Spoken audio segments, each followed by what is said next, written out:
Great. Hello, everybody. Welcome to the NLI USA Signature Speaker Series. I'm Adina Kanefield, the CEO of the National Library of Israel USA. We are the affiliate of the library here in America. As many of you know, the National Library of Israel is responsible for collecting and preserving the treasures of the Jewish people worldwide. And as part of that process, the library and NLI USA are both extraordinarily committed to bringing those treasures to life, to bringing them to you in meaningful ways, and to integrating them into the issues that we face today. Today, we have a wonderful opportunity to do just that, to partner with the Maltz Museum of Jewish Heritage and have a discussion with Matan Barzilai, the National Library of Israel's head of archives and special collections. And he's going to talk to us about the significance of personal testimony, which is crucial to understanding our past and our present, particularly during these challenging times. Before we begin today's conversation, I'd like to turn to Marianne Lax, the Senior Manager of Education and Education Outreach at the Maltz Museum of Jewish Heritage. And she's going to share a bit with you about the museum and the inspiration behind this collaborative effort that we have together and that we're bringing to you today. Marianne? Thank you. And thank you all for joining us for our joint program between the Maltz Museum and NLI USA, the National Library of Israel's U.S. affiliate.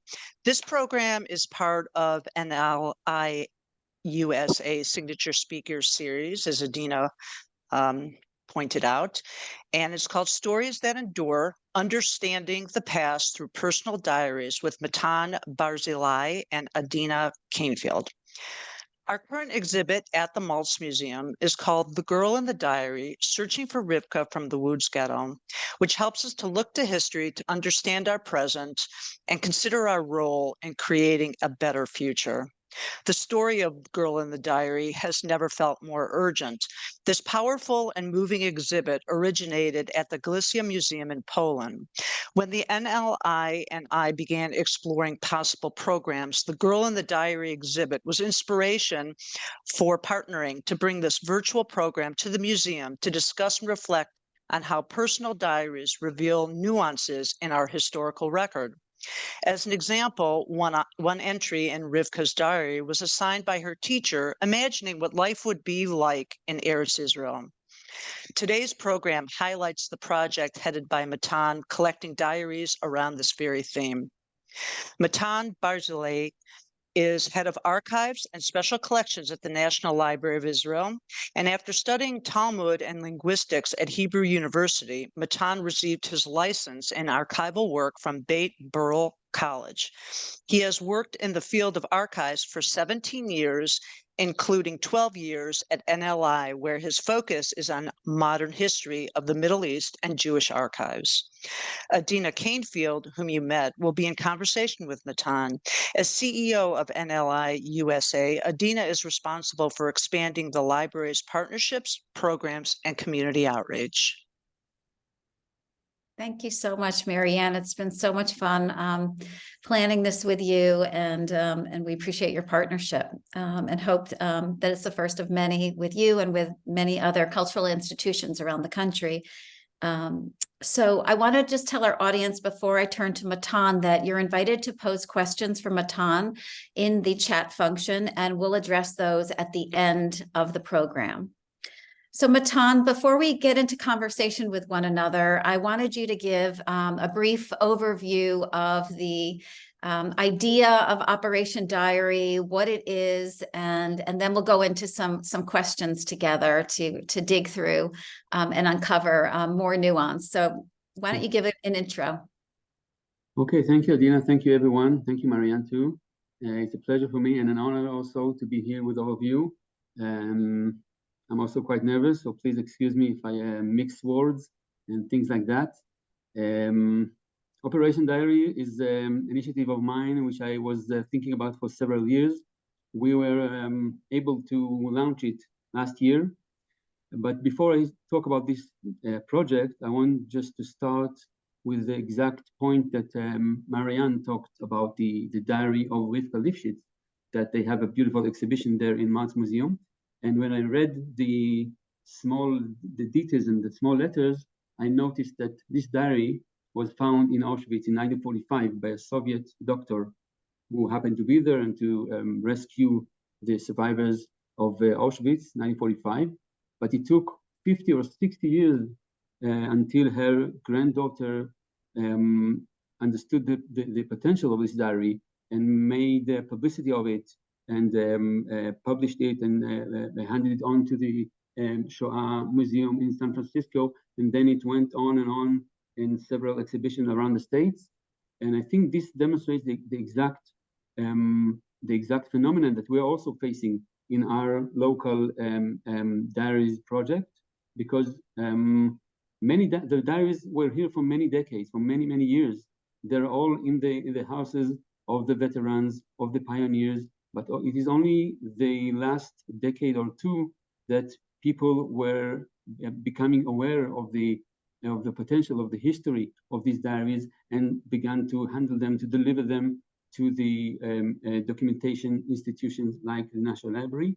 And also we in the NLI stood on the potential of history and to realize the understanding that history is not only what is written in the official historical books, but also history is documented in the papers, in the artifacts, in the notes and diaries that are being held in every home, almost in private hands. So this is why we launched this project about a year ago. This project got the name in Hebrew Mivtza Yoman, which is translated to Operation Diary. We made a public call for everyone, all the people in Israel who still are alive. Most of the diaries were handed by the children or the grandchildren. And it was part of the 75th anniversary of the State of Israel last year. I had this, as I said before, I had it in mind for several years, but it was just the time to launch it. And I got inspiration to this project. It was also been held in several countries around the world. I think the most notable one was a British initiative launched in 2007 called the Great Diary Project. It is being on now for less than 20 years and consists of more than 17,000 different diaries in Britain. So I got the feeling that we can also do that, because if this initiative tells everyone, please bring your diaries or digitize your diaries, because the massive amount of diaries reflect or had an impact. It tells a story, which is the story is never the whole picture if you don't read all the experiences that documented in these diaries. This British initiative was my main inspiration, but actually the most prominent inspiration I got from the basic understanding that these decades, the 30s and the 40s, and the entire first half of the 20th century here in Israel, or Palestine before it was the State of Israel, are very special, unique days, unique years, because these days of two world wars and the massive immigration, the aliyah, and the struggle and the hope and the founding of the state, and all the challenges that people are facing here, like coming from all around the world, building a new thing here, all these experiences must have been documented in self-notes, in diaries and journeys, and we must collect them. And the main inspiration, the main realization came to me from the feelings from meeting the people. It is not something we used to do in the National Library, to collect everything. We're usually very specific and very selective. But here we did something totally different, and we are very proud of it. So Can you give us a sense of how you go about collecting these things? Give us sort of an insider's view of the call for such diaries. How did it happen? How did people start bringing you the diaries? And also talk about the goals specifically when you launched this. I heard, you talked about your inspiration, but goal-wise, how are you trying to round out the library's collection? And how did you make that happen? It's sort of like we want to peer back the curtain on how the library gets these treasures. I'll try to. Let me share with you my slide. I'll try to explain what we try to do here. I hope it works. Can you see it right now? Yes. 1 minute. Okay, so this Operation Diary is about collecting personal diaries from the foundation generation of 1948 and before. As I said, this initiative actually contradicts our librarian and archival DNA of being specific, of being selective, and our policy of collecting archives. I'll say one sentence about it. The Archives Department of National Library consists of about 1,500 different personal diaries of great figures, like thinkers, like poets, like authors who had an impact, a great impact on the society, who shaped the culture and the literature. But here we did something totally different, not a cherry-picking policy as we used to do, but rather a wide inclusive policy of collecting every diary from everyone, whether it is a main figure like a main statesman or a politician or a general officer in the army whatsoever. But here we collected from everyone, men and women, ordinary people who tells the story. I will share with you 2 examples that can demonstrate the kind of diaries that we got. Okay, the first one, very exciting one, is the diary. You can see it. Diary of Shlomo Doron. Shlomo Doron was a soldier in 1948. He died in 1956 in an operation, army operation in Gaza, by the way. His son was 1 year old at this time, 1956. Here in the middle, he's a small baby with his father, with Shlomo Doron. The son is called Ron Doron. It was his only son. His wife didn't marry again, so it was always his only son. He knew very little about his father, very rough information. He had 1 picture and 1 book on the right, which went with him everywhere he went. Ron Doron, you can see him here on the left with a red shirt. He's a businessman. He goes around the world all the time, and he carries this book about his father, memories from his father from Gaza, everywhere. And this is what he had. Was a little child.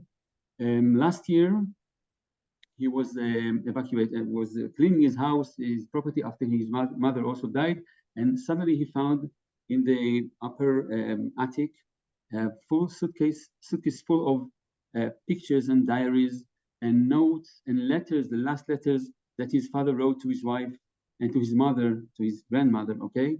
And another picture also, of his father with him, the only one he had. Now he has 2. And here you can see the suitcase with a uniform, the army uniform of his father. He knew nothing about it. His mother told him nothing about it. Apparently she also, I think she forgot about it. And books, and also 2 very nice diaries. One is here on the left, from the 1948, 49, where his father was writing notes from the army. And we were lucky because at that time exactly we launched our project, and Ron Doron heard about it in the media. He contacted us, and then he came on this 2 or 3 months later on Yom HaZikaron, 1 day before Yom HaAtzmaut. He came to the library for the first time It was the first time since he was a child that he didn't go to the cemetery on Yom HaZikaron. You know, everyone goes to the cemetery on Yom HaZikaron to say Kaddish. It was the first time we invited him, and he was speaking in front of all the library staff, telling his story. It was really one of the exciting moments in my 12 years in the National Library. Here you see some notes that his father wrote on the diary in 1948. You can see, no, it's even before. On the top, you see on the right top note, January 46, I was recruiting to the Palmach. 24th of March 46, I got to Bet Arava, and then June 46, Pitzutz Hagsharim, which means the bomb of the bridges, which is a very famous event in the Independence War, 1946. A lot of information about it in the books, but here in the diary you find it from the self-perspective, the self-documentation, and later on you find new names and new feelings about events that happened during these days. One historian, one researcher was already in touch with me after we published this diary in the media. Also, he was in touch with me and told me that he found some new aspects and new information that he didn't know. He's an historian of the Independence War. Some new information that exists only in the diaries. So this is one kind of diary. As you can see, it's a very precise one, very summarized diary. He's not expressing many feelings and so on, but he is telling there on the left, he's naming some of his friends that were killed in the army, and you can take some information out of it. There are most of the diaries we received are totally different and totally descriptive and expressive. The next example I want to show you is one of these diaries. This is a diary of Esther Rubin, which was before her marriage was Esther Davis. Totally different. She's an American girl born in New York in 1911.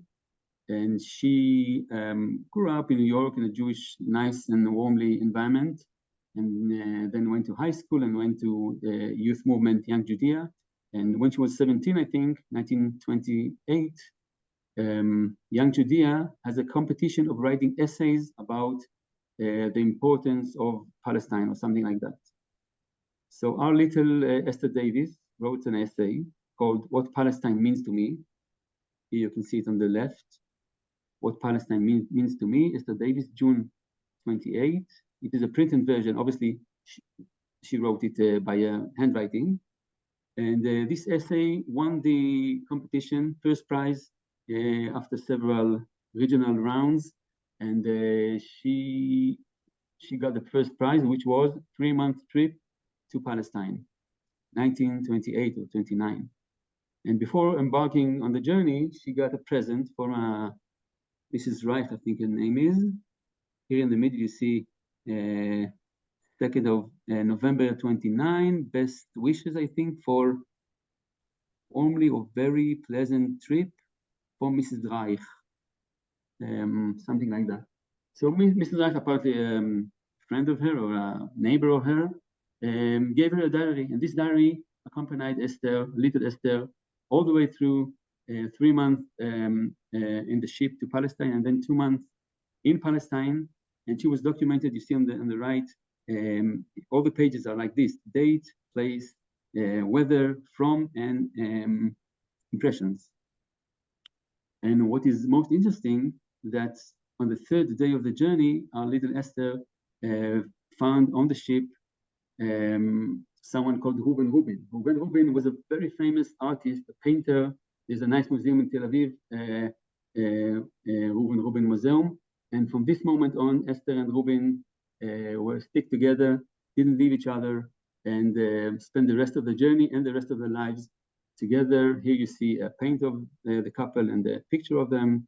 And as a famous figure in Palestine, he was just coming back from New York. He had a very big exhibition in 1929 in New York. And when they got on the ship, they met each other. She also documented this meeting. I will show you in a minute. And then in Israel, in Palestine, he introduced her to all the famous figures in Palestine, like Henrietta Szold and Meir Dizengoff, the Tel Aviv mayor, Orit Zvi Greenberg, the poet, and Hannah Rovina, the actress, Jabotinsky and Chaim Weizmann, everyone. He takes her to every place, Ra'anana, Herzliya, Petach Tikva, and all these places are described in the diary. This is a very direct description of the young town called Tel Aviv, and of the very young settlements, all very, very in the first steps. You can't imagine finding something like this in historical books, even if you have pictures. This is a very nice, direct description of the young growing up Israel. So these are only 5 months that documented every day, 5 months of pleasure that this couple had with each other. And for us, after almost 100 years, these are 5 months of a treasure that is hidden up between the diary, between the pages of this diary. I will just show you the moment when they meet each other. She writes her impressions on the beginning of the journey, January 18, read and talked during the early morning, went over the first class, and a chap introduced himself to me, Rubin his name, and he's a Palestine artist, very ugly, but most fascinating.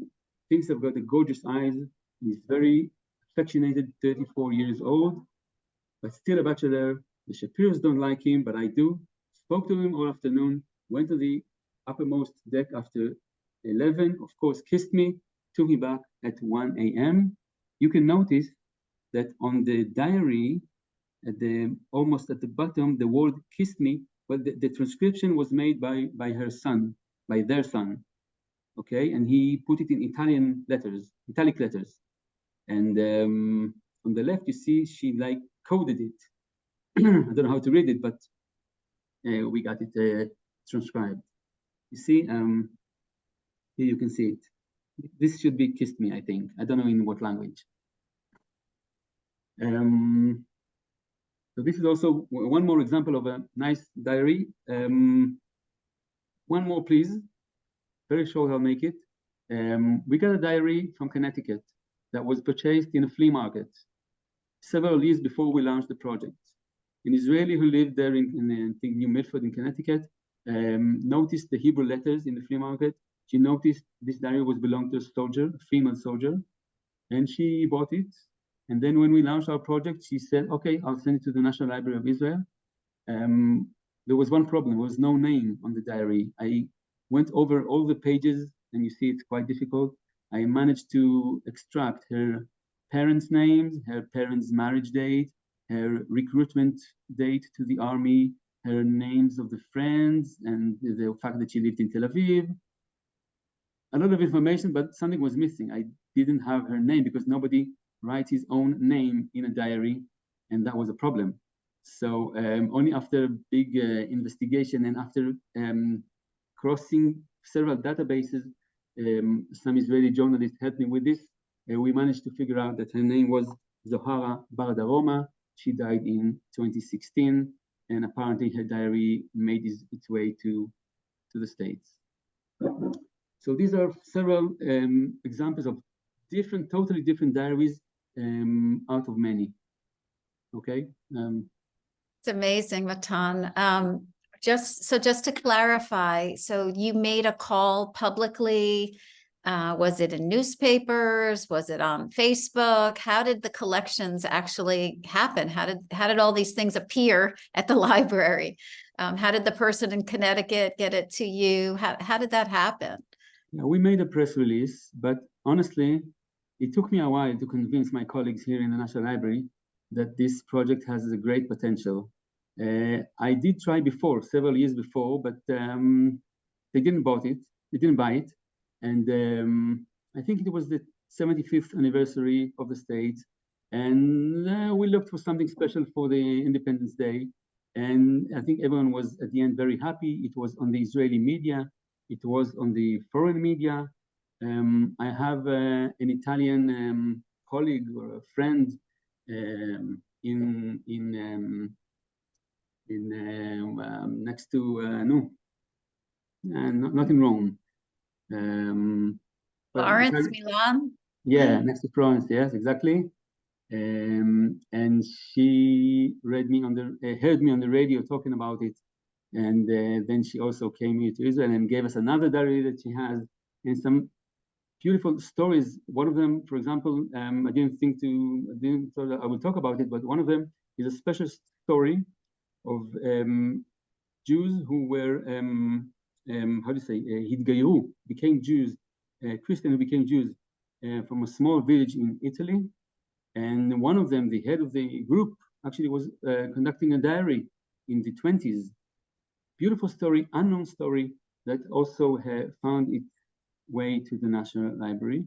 And we began to collect. We got some tens of diaries. Some of them are in the middle of the process of cataloging and also in the middle of collecting, because as you know, all this nice project, nice initiative actually got a turn after October. And we are now doing a different project, which I will talk about in a few minutes. So there is more potential of it. We're going to carry, it's kind of project specific project we made effort on.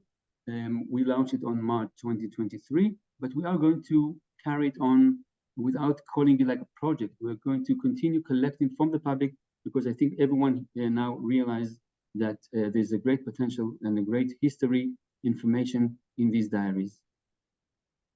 You had told me when we spoke about this in preparation for today's talk that you learned a couple things through this, many things through this collection effort, and one of them was really about life for school children in Israel or in Palestine at the time, and the reason and how diaries were a part of sort of life at that time. Do you want to flesh that out a little bit? Yes, thank you. Actually, I learned a lot of things during this project. Indeed, the most important and new thing to me that I was exposed to is this phenomenon of writing diaries. I call it the habit of writing diaries, because I noticed that the entire generation was actually educated and focused and taught to writing diaries. I found it in diaries of students, pupils in school. I found it in diaries of soldiers. We got a large percent of diaries. About 60% of the diaries that we received are diaries that written by soldiers or people who took part in the War of Independence. What made me realize that there was kind of a directive to write diaries.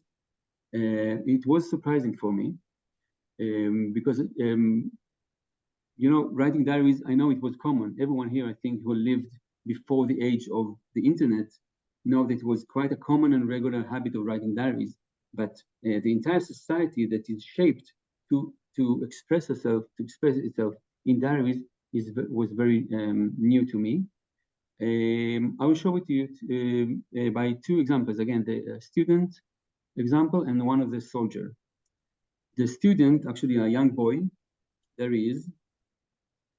His name is Rami Walter. He's a young child in Kibbutz Yagur in the north of Israel. And he was writing a diary from age 6 to age 14, which is grade, first grade to 8th grade, all the way through. You see some samples of his diaries here.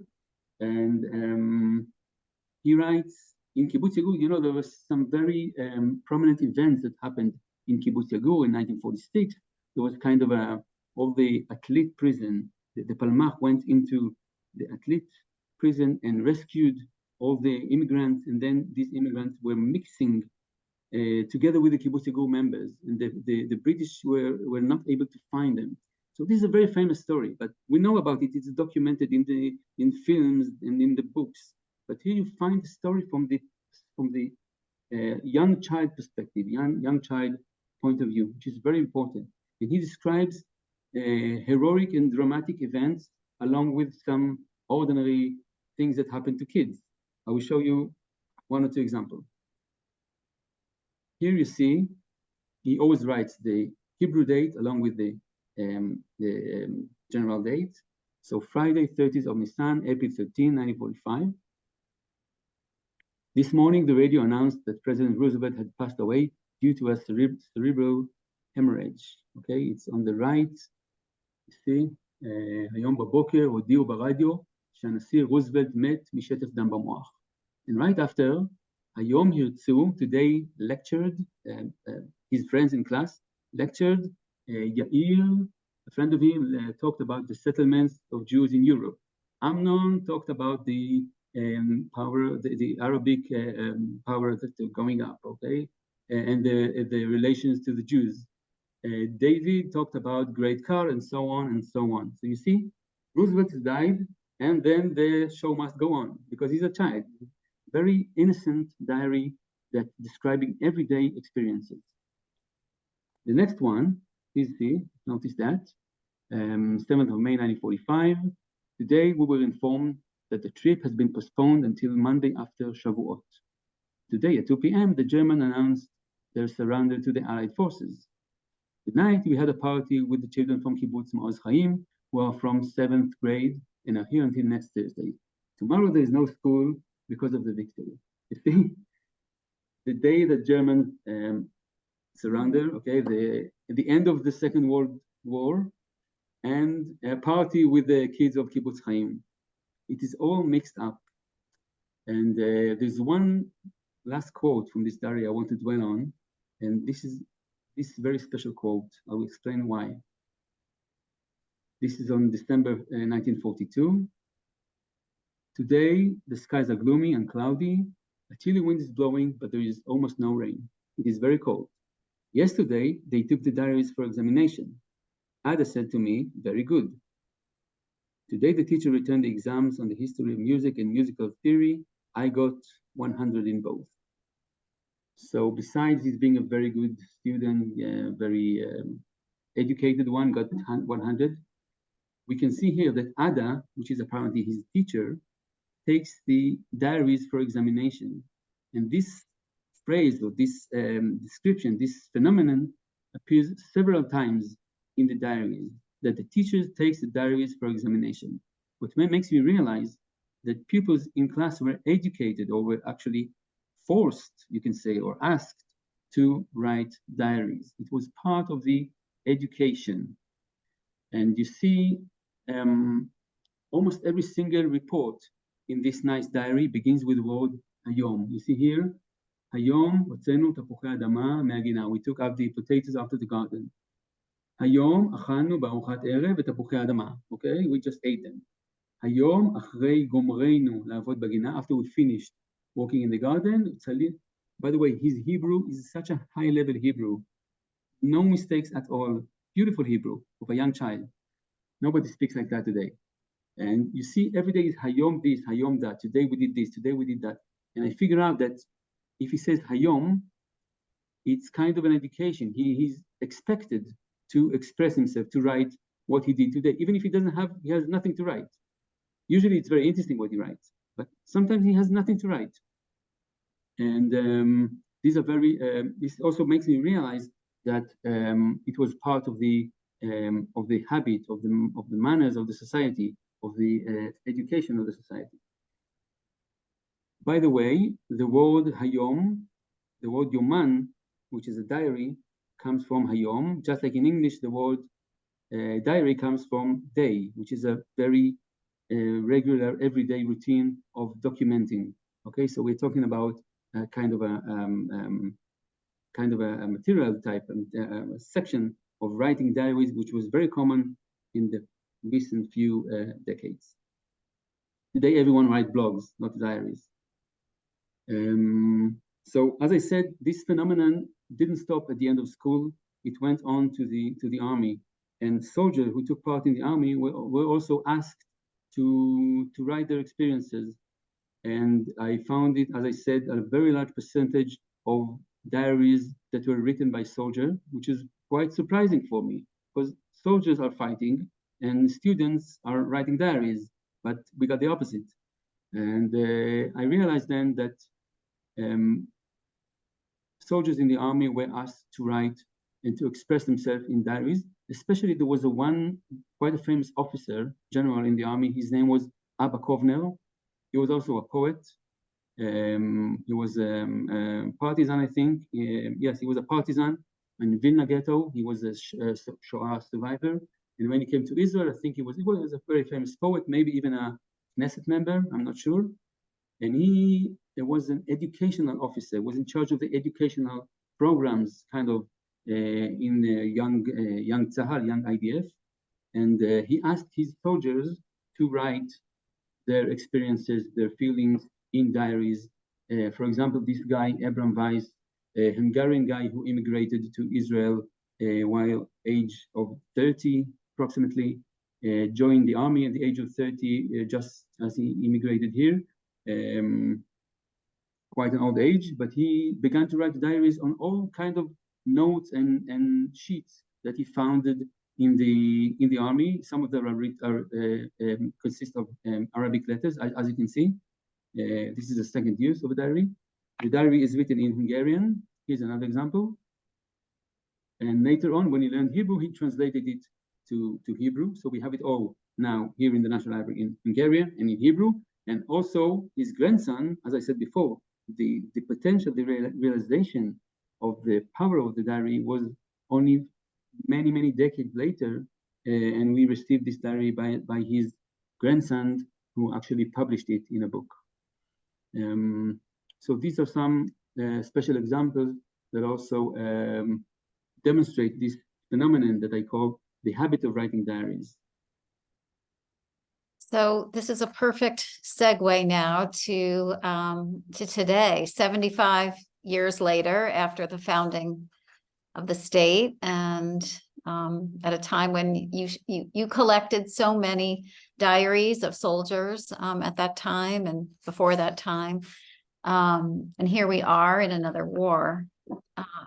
I know the library has a very important global initiative underway to document, to collect primary source material, personal writings, poetry, hopefully some diaries, oral testimony from those that have been impacted by October 7th, by the war and what has ensued following. So I want to segue now, Matan, to the library's current documentation effort and to talk to you about how that relates to the collection from the founding of the state from 75 years ago. If you could, number one, share a little bit more about the documentation effort, and then let's talk about similarities and differences. It is a total different attitude, and we are totally changing the attitude and the feelings when talking about these two projects. This is exactly what we felt on October 7th, and when obviously about what happened, but also about changing the entire 180 degrees of our work, of our everyday thoughts. And these two projects are really different. We began to document only several days after October 7th, and when we realized that our duty on these days is to document. Actually, we collaborated, we're still collaborating with many initials around, many volunteers that just went out to the places where the survivors were evacuated, to the hotels all around the country, and began to take oral documentations, interviews with the people who experienced the Hamas attack. We're now collaborating with them in collecting all kinds of materials, films and audios, and interviews and photographs, and also art creations, artworks, prayers, digital objects, posters and stickers and so on. We actually collect everything. And this is what is similar about these two projects. which second one, the current documentation project, we call it, here you can see, Bearing Witness, documenting October 7th and its aftermath in Israel and the Jewish world. Just like the Diaries project, we act against our, what I called before, our librarian and archival DNA, because we are collecting everything. We just proclaim that, give us everything related to this period. And here, even more, we are collecting on the present. We're currently collecting. We're not waiting. We're not going to the past and saying, okay, this is an interesting period, interesting phenomenon. We decide to collect it. No, we collect it on the time it is happening. And it is not very common, not very, it's not something that archivists do, but we obviously do that because we know this is our duty, this is our goal on these days. Besides this similarity, there's obviously a very big difference between these two projects, the Diaries project and the Bearing Witness project. And this is obviously the scale of documentation and the large scope that we have right now. Because if on the Diaries project, we have several tens with the potential to be hundreds of diaries or maybe 1,000 diaries at maximum. But here we already have tens of thousands of items that are obviously due to the fact that documentation is now digital and things are very easily produced and very easily forwarded from one to the other. And we try to collect them all in Israel and in Europe, in the States, and everywhere. So we're making a lot of efforts about it. Our main mission, our main goal is, as you can see, documented everything that related to this period. And when we started it, several days after October 7th, we defined some secondary missions. I will show them to you. First is collecting diverse materials from wide variety of sources. This is the beginning, obviously, collecting. We're still collecting.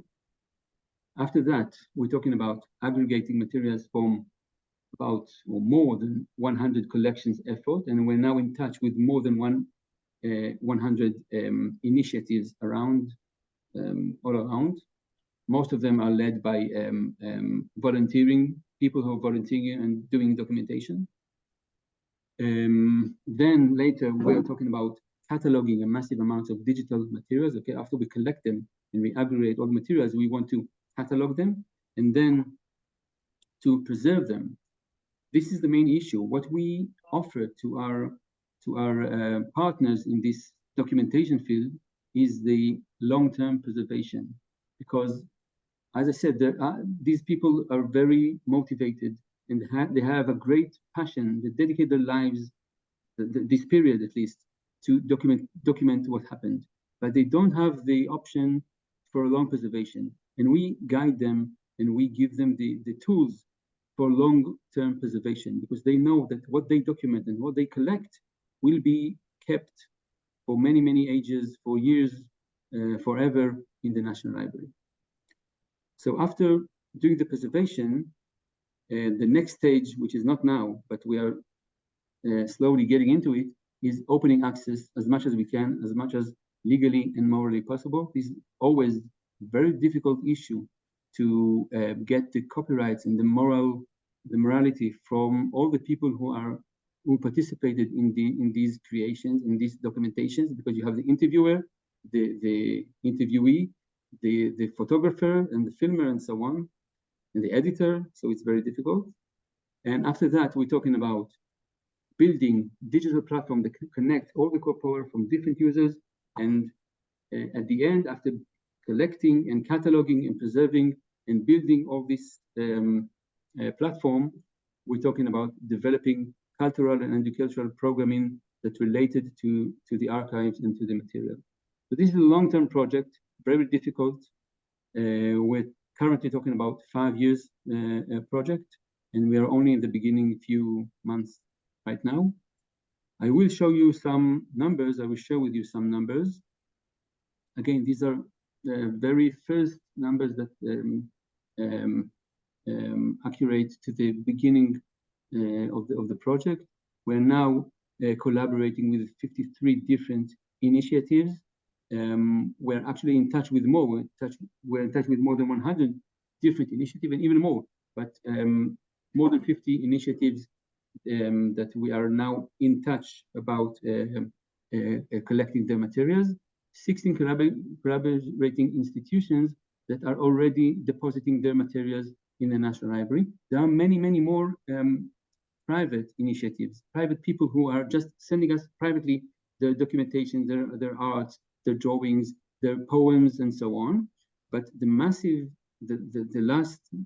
vast majority of the materials that we will get is coming from the initiatives, from the institutions that are collaborating with us, and they are documenting, interviewing, and then they pass it on to us. So we collect from everyone. There is a landing page. Everyone is I can show it to you in a minute. Everyone can get in and deposit their own documentation. But we are really working with the initiatives that we are collaborating with.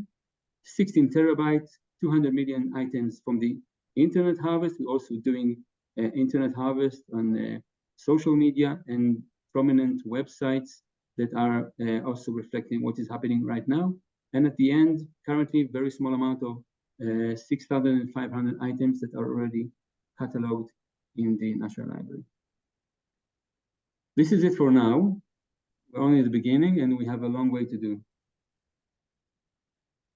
Amazing, Matan.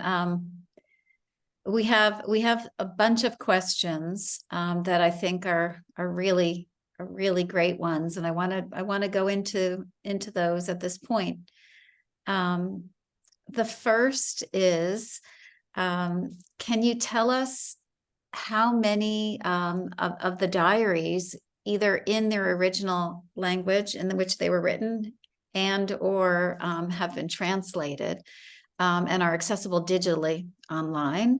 I ask this knowing that one of our very good friends is I see on this webinar, and who will be helping us digitize the early Zionism archives. And I'm just wondering if these have been digitized, this segment, the diaries, at all. Yes, all the diaries are either have been already digitized or in the process of being cataloged and digitized. We are not doing the translation because we are not translating the diaries. We digitize them and we give the maximum data that we can to in the catalog in order that they will be found. For example, if a diary describes the early years of the 20th century in Jerusalem or Tel Aviv was only founded in 1909, but it will be marked as Tel Aviv, as Hebron, as Jerusalem. Okay, so it can be found easily. But what we don't do, we don't translate. The diary I mentioned before, the Italian diary from a small village of people who made a giyur and became Jews, it is not translated. It is in Italy. It's Italian. It's written in Italian, and we got information so that we can catalog it and make it accessible. So this is what we do actually. And can you talk about some of the creative ways that you've seen these diaries being used, in addition to this program today, where just sharing it? Can you talk about other ways NLI has used it? And frankly, what are you seeing from researchers, from students? Do you have a sense of how they're being used, either at the library or digitally? Well, some of the diaries we received them after the children or the grandchildren wanted to publish them. I can recall now one special example of the wife of Yitzhak Sadeh. Yitzhak Sadeh was a very famous figure in Israel, in young Israel. He was an army officer, very highly officer. I think he founded the Palmach, died in 1951, had a very special life, but his wife was an unknown person. And we got the diary of his wife, one of his wives, actually. And the children, she was a very special woman, unknown woman. And her grandchildren wanted to publish a story. They took the diary to some great Israeli authors like David Grossman and Aaron Appelfeld, but they didn't do anything with it. So they gave it to the library. It is written in Hebrew and Russian, and it is now restricted because they want to publish it, and they're still looking for. We also made a media on it. The stories was published in the paper. Very special one, and a great example of unknown woman who was living next to the history, right next to Yitzhak Sadeh, next to all the great figures, the General Yitzhak Rabin and everyone, but she was unknown. She had a very hard life, very, very hard life. She tried to commit suicide several times. And this is why some of the diaries are still restricted and not open. But sometimes this is one of the reasons that people want to handle the diary to an institution, because they don't want it to be thrown away. The diary I talked about before of the young child from Kibbutz Yagur who's writing Hayom this, Hayom that. This is the published book of this diary. The family published it in a book, and the book is called Hayom, today, because it begins with Hayom, Hayom, Hayom. It is a very nice one, and I'm very connected to this one.